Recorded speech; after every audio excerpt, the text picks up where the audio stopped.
If you need a fire engine in Cumberland, one of 4 separate fire departments could show up at your house. Cumberland, North Cumberland, Cumberland Hill, and Valley Falls, each responsible for part of the town's 28 square miles. Each has its own board of directors, its own chief, and its own taxing authority. And right now they don't have anything to do with the town of Cumberland itself, which means property owners get 2 separate tax bills every year. But that's about to change. We got one town, but we got 4 fire departments, 4 chiefs, 4 tax collectors, 4 deputies. In their minds, it just was common sense. Mayor Dan McKee says voters in 2010 overwhelmingly said they wanted to have one merged department, whether it be under the town's wing or an independent entity. McKee says he remembers gathering all of the fire departments after a big storm several years ago. I had my fingers on the table like this, and I started to count 1, 2, 3, 4, 5, 6, 7, 8, 9. 9 representatives from the fire department in a meeting at 2 o'clock in the afternoon talking about emergency management. And then after the meeting, they all had a huddle to determine what frequency they were going to be on. There was pushback from some of the departments. I've asked you twice to stop, sir. But this spring, the financial troubles of the Central Coventry Fire District, which the Hummel report uncovered more than a year ago, got the General Assembly's attention. And that helped legislation required for a merger pass late in the session. The bill was introduced and shepherded by Senator Ryan Pearson. What effect did the Central Coventry dynamic have on Cumberland? I think it had a major impact in terms of the way the General Assembly saw the issue. Another deciding factor, instead of trying to move forward next month, the merger would begin to take shape in the fall of 2014, with the election of a 7-member board, decided by all voters in Cumberland. But the department will be independent and not come under the town's control, although McKee envisions one property tax bill coming out of Town Hall. Was it a turf battle? I think in some respects it was. Also, it was kind of like, look, it's our business, we'll take care of it. You stay out of it. So, but yet we knew that it needed to be done. There's hundreds of thousands of dollars of tax savings every year that could be enjoyed by the taxpayers. McKee estimates the savings will be 10 to 15%. While a board will be elected next fall, the actual nuts and bolts of the merger won't kick in until 2015, when the 4 districts will have to align contracts and budgets.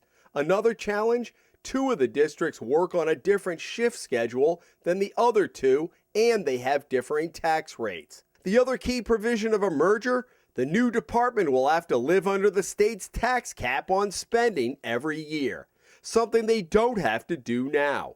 That was a factor in the near demise of the Central Coventry Fire District, which we found had a 60% budget increase in the first 5 years after it merged. Right now, none of the independent districts in the state of Rhode Island, Jim, have to abide by the state tax cap. Yet, when I pass budgets and the council, my public safety, my police is under that tax cap, my rescue, my dispatch, our schools, every municipal department has to abide by the tax cap. Yet those 4 independent fire districts in town did not have to do that. Did you find they were exceeding it? They did, and that's what had added fuel to the fire in terms of helping us get it done. How long have they been talking about a consolidation in Cumberland?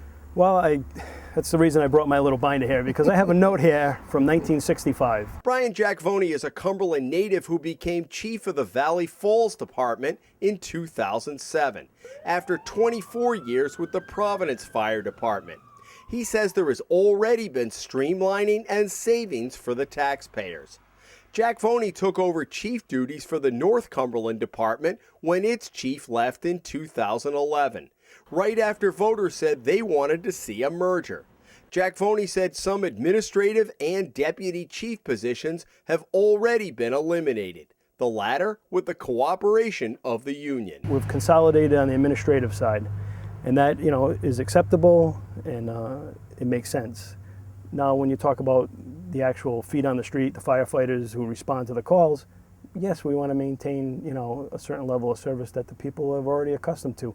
To consolidate and lose a fire truck and not have the fire truck 3 minutes down the road or 4 minutes down the road and have to wait 8 or 9 minutes to get the fire truck is not really a gain in my eyes. You might save a little more money, but it's not a gain, and it is a quality of life issue. Generally speaking, I was in favor of a consolidation, but what the legislation didn't do is address the budget. Town Councilman Scott Schmidt served on a subcommittee that studied a potential merger. Schmidt ran for council last year after becoming interested in his own department, Cumberland Hill. While he favors a merger, Schmidt wanted to see the first budget set and not left open-ended. Consolidation for consolidation's sake is almost meaningless unless you know what your budget's going to be. The combined budget of the 4 departments is now about $7 million. Rescue service is run by the town and not part of the fire department's budgets. Schmidt wanted the merged department to begin with a $6.1 million budget, something that did not make the final legislation. We didn't advocate for any layoffs. We were going to achieve the reduction through attrition. So it's likely residents are going to hear a lot about public safety and budget numbers over the next 2 years. I don't want to see this become a shell game where we're going to cut the budgets and we're going to roll the dice that nothing's going to happen. Why would someone vote for consolidation and they have a fire truck around the corner from their house and say, we're going to consolidate and I'm going to wait longer? And most people agree what happens in Cumberland could be a template for other cities and towns with multiple fire districts to follow. I think the communities who have the same sense or the same feeling that our residents did, that we're one town, we should have one chief, one tax rate, one taxing strategy in town. Those communities who feel that way, they're going to look very strongly at this approach, and they're going to be able to actually streamline it. Everybody has been watching the town of Cumberland, not only here in Rhode Island, but I talked to other fire chiefs from Massachusetts, and they say, we're watching the town of Cumberland to see what happens. In Cumberland, Jim Hummel for the Hummel Report.